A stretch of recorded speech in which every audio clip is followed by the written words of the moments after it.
What's going on, guys, and welcome to yet another episode of 3 Wide with Tom Ludemoser. In this episode, we're going to talk about Martinsville, baby. The beaten and banging, rough and rowdy Paperclip from Virginia under the lights. The inaugural night race at Martinsville was a fantastic race. Great racing from the waving of the green flag to the waving of the checkered flag. Fantastic racing all the way through. But before we get more into depth into that, I want to give a big shout out to Kevin from New York. He bought himself 3 of the older Chase Elliott 1/64th size diecasts. He said he's been looking for those for almost a year, or if not over a year, I think he said. So good for you, man. I'm glad I could help you get the cars you've been looking for. Definitely, big time. As well as James from Maryland, who bought himself a brand new Kevin Harvick 1/24th Busch Bucks car from a couple years ago, and it's still in the paper. That has never even been taken out of the paper. So if you guys have something specific you're looking for, please let me know. Go to Ludemoser Motorsports Collectibles Diecast on Facebook, and let me know what you're looking for. I can find it for you. Just a small deposit, and I'll go get the car for you. You pay just the remainder when I get it upon delivery. So anyways, back to the racing, back to the important parts here. Not a lot of the drama we've come to expect from the Paperclip. Fantastic racing all the way through. That goes without being said. But there was a lot of parts to it. So a lot of notes like I typically take. And a lot of beating and banging. A lot of bumps and runs. And even a bird from teammate to teammate. From Ryan Blaney to Joey Logano. So that was pretty good here. A great race nonetheless. I've heard from a couple of my fellow YouTubers out there that they weren't impressed. It didn't really fit their expectations, and I'm sorry, guys. I don't agree. I thought it was fantastic racing. I thought it was a great race all the way through.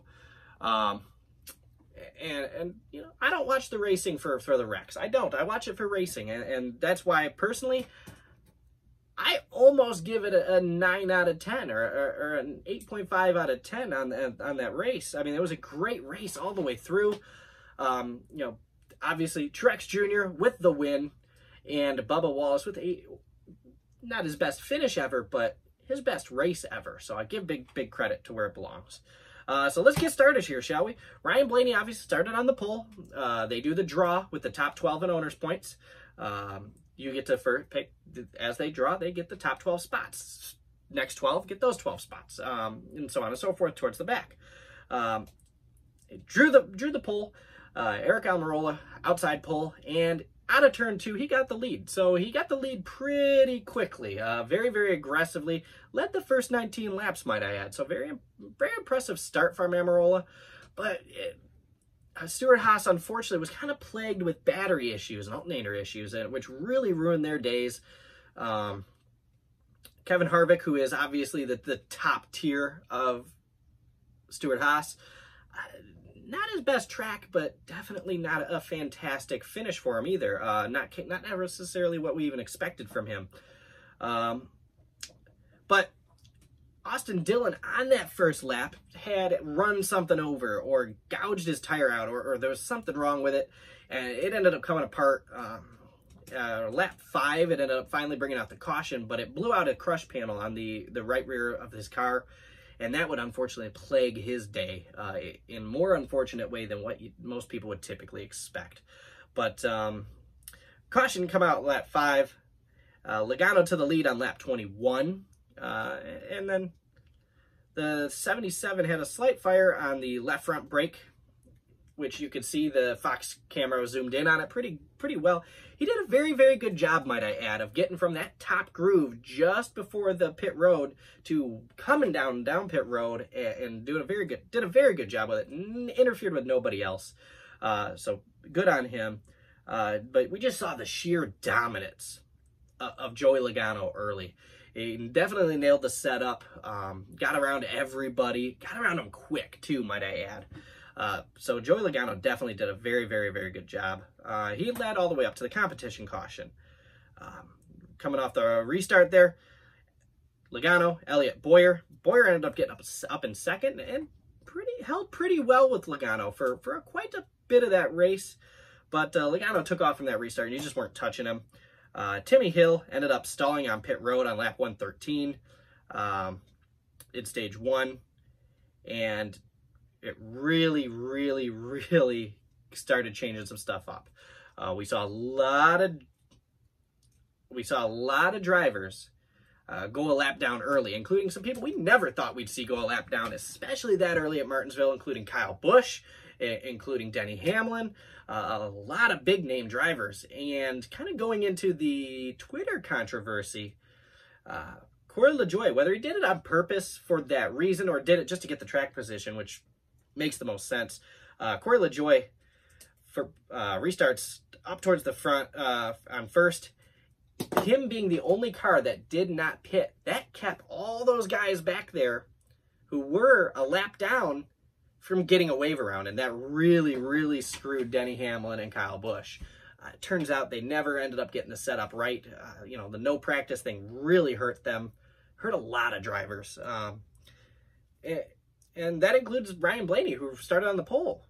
He fell back real quick, but he ended up with that caution from Timmy Hill stalling on pit road. Ryan Blaney got the free pass. And Bubba started outside first on this restart. He only took 2 tires, which ended up helping him improve. They had the chain that holds the tires up in the rear when they jack the car up to prevent them having to jack the car numerous times. Ended up breaking on his car, so that kind of hurt him, and it probably hurt his overall finish. I think he had a top 10 car for sure. But they both tried to get the stage win. Bubba ended up finishing 5th in that stage, which is really cool for him. Corey LaJoie went pretty far back. He actually stayed on the lead lap. Congratulations to Corey. Stayed on the lead lap vast majority of this race. But Logano ended up getting out front. Won his third stage of the year, winning stage 1. Martin Truex Jr. ended up having a commitment cone violation. The edges of his right side tires just barely nicked that little square, that edge. That ended up costing him. He ended up going to the back.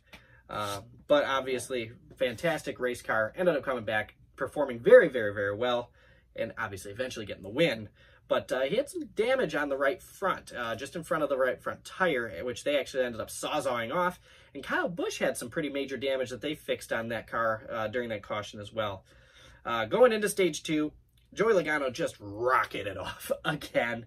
But Boyer locked in second pretty quick, and he kept up with Logano for quite some time, not being able to really compete for that lead, but nonetheless, really, really competitive. Lap 72, Jimmy Johnson ended up getting the lead in stage 2, and no one could really touch him. No one could touch him after that. I remember seeing on Twitter, seeing on Facebook, seeing on Instagram, a lot of people really getting excited. Jimmy Johnson's leading at Martinsville. He's going to get his 10th Martinsville win, and he's going to break that 105 winless streak, and he didn't. Ended up getting his 3rd stage win of his career, though. That's of his career. Now, granted, stage racing's only been around for so long, but nonetheless, getting his first of the year and his 3rd of his career. Do, guys. No. Anyways, so at the end of that stage, Reed Sorensen, too fast entering, and William Byron had an uncontrolled tire. Hurt him, and they're going to the back. Coming back through for a good finish, though. On the restart, Johnson, Blaney, Logano, drag race. I mean, these guys were racing side by side for about 3 laps before Blaney ended up taking the lead around Johnson. And then Johnson was just a non-factor for the whole rest of the race, unfortunately. But as he ended up getting him on the inside instead of the outside where he was running. Blaney did get in there, ended up pulling Logano with him. Logano got back to the lead at lap 285. And Blaney got in the back of Logano. Logano got in the back of Blaney. I mean, they were flipping each other the bird. I mean, it was a lot of fun. About that time, you had some really, really competitive rubbing and just bouncing off each other between the Dillon brothers. It was actually fun to watch. Kind of the most drama we saw all race, really. But then Logano ended up letting Blaney by at lap 307, just kind of letting him by. Okay, obviously you got a much faster car. It's too early in this race for this. And ended up going. Caution for David Starr on lap 326. And that was really one of the very few wrecks we saw. It's one of 2 spins throughout the whole race. Clint Boyer ended up getting a free pass there. But Logano wins off the pit road. Blaney ended up losing 7 spots. Going around the front of the car, he ended up, the tire, man, I can't talk right now. The lug nut gun ended up falling. He had to pick that up, which really cost him. But to the rear, because they had a pit member over the wall too soon in the first place, which really sucked for him. I think if he didn't have that happen, we'd have a different winner. I really, really do. Logano, Keselowski, Elliott on the restart. Very, very clean race to this point, might I add. Very clean race. Not a ton of damage on too many cars. The 20 car looks like he got in the rear of somebody, really pushed up the hood, really killed his visibility. You could hear it on his radio too. But other than that, really not much happening. Keselowski ended up getting the lead at lap 365, using Corey LaJoie as a pit, which was cool to see. Teammates racing each other, and they raced each other hard. We all know kind of the little bit of drama going on at Penske Racing, but again, to this point in the race, Penske's out there dominating, really, really doing a good job. No one's heard of Joe Gibbs Racing all race. Hendrick had a brief moment with Johnson there, but Penske was dime a dozen car. All 3 of them really, really good. Truex ended up taking the lead from Keselowski at lap 370, so Keselowski didn't lead very much. And then he just took off. Truex Junior really got that car, and I've heard some people joke and laugh, but whether it was cutting that little chunk off of the front of the fascia, cooling off that right front tire, it maybe did help. It probably did. I could see it helping. But probably not quite as much. I think they really got that car finally spot on, which not too many others did. Truex Junior, Keselowski, Logano on the restart, lap 398, Quinhoff ended up going around, got into the wall, which was only the 2nd spin and the last wreck of the race too. But on that restart, Truex Junior, Keselowski, Logano, really, really fun. But about that time, unfortunately, Austin Dillon ended up being helped out of his car. Like I said, that would lead to be a little more of a pain than it would typically be.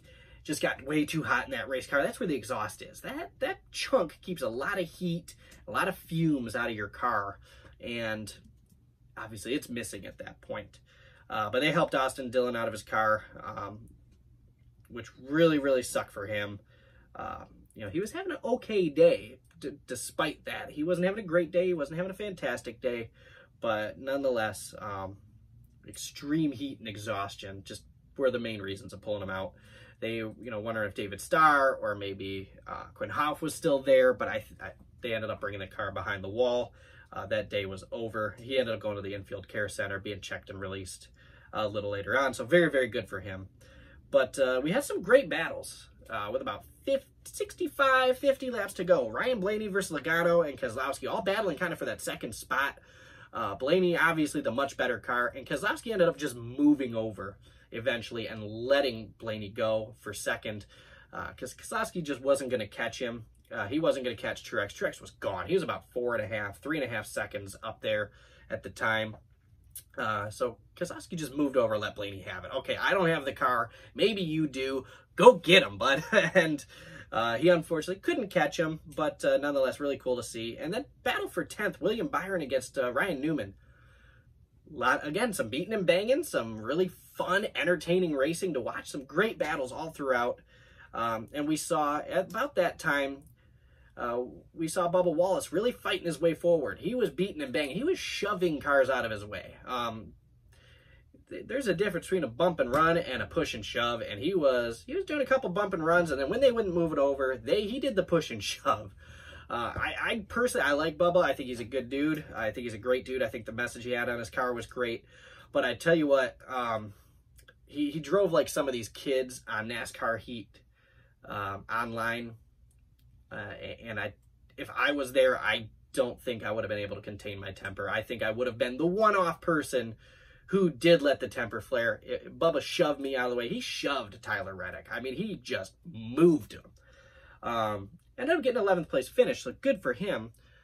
But he was obviously the better car towards the end with a lot of those guys, obviously. But I tell you what, I probably would have came back and just dive bombed him. I have a little bit of a temper. But anyways, 27th victory for Martin Truex Jr. Really cool to see. We had a really cool light show at the end by the Martinsville guys. They did the flashing. It looked like I thought I was going to have a seizure just watching it on my phone. So maybe not the greatest idea there, Martinsville. Cool to see.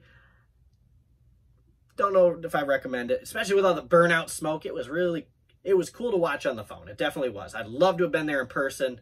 But either way, really cool to see. He's the 7th driver to win this year and finally broke through. Got his crew chief, his first win. So definitely a lot of fun. Definitely a lot of fun. As you can tell just by what I read to you, not a ton of drama. It was a pretty drama-free race, and I like that. It wasn't NASCAR entertainment. It was NASCAR racing, which I loved. So you had Truex in first, Ryan Blaney second, Keselowski third, Logano fourth. So you had every one of the, plus you got DiBenedetto out there in 7th. So you've got all of the Penske cars in the top 10, in the top 7. Really cool to see. No other team had anything like that. Obviously, we didn't hear from Joe Gibbs, except for Truex, obviously. But Elliott finished 5th, Bowman 6th. Then you had Johnson in, Byron in 8th, Johnson in 9th. So the Hendrick cars showed up. They weren't dominant, but they showed up, and they showed up big time. But you had DiBenedetto, like I said, in 7th, Byron 8th, Kurt Busch 9th, Jimmy Johnson 10th. A lot of fun to watch. Kurt Busch didn't necessarily have quite the car, but he definitely got a good finish out of it. He was doing some moving too. He was doing some bumping and nudging too. Kind of some of my takeaways from the race. Again, awesome race. Probably one of the best I've watched in a long time. Probably one of the best races altogether, not just at Martinsville. Really cool to watch. Bubba, 2020 his 2020 is looking really bright. I think he could, if he wasn't racing so cleanly, if he wasn't racing as aggressively as he did, I don't think he would have gotten there. I think he would have had a top 15 finish, which is still pretty respectable for that car and that team. But I think his 2020 is looking bright. I think he's got a guaranteed spot in that car next year. And a pretty drama-free race. So our top finishing rookie, Tyler Reddick, kind of no surprise there. 16th place. And I do believe he was on the lead lap, if I'm not mistaken. And really impressive was Corey LaJoie. Kind of the Twitter beef, or the Twitter war between him and Denny Hamlin. This put icing on the cake. It just really did. But anyways, thanks for watching, guys. I really appreciate it. I hope you lasted to the end. If there's something you think I can do a little differently, do a little better, please let me know. I want to change the channel. I want to grow it. I want to make it fun. I want to make it an enjoyable experience for you guys to watch. Really appreciate it. Leave a comment below. If you're looking for a diecast, please let me know. I'd be more than happy to hook you up. I got tons of stock, plus I'm more than willing to have to go out and grab something for you. Anyways, thanks for watching, guys. You have a great rest of your day. I gotta drink me a Mountain Dew. It's cold. It's hot in here. Thanks for watching. Have a great rest of your day.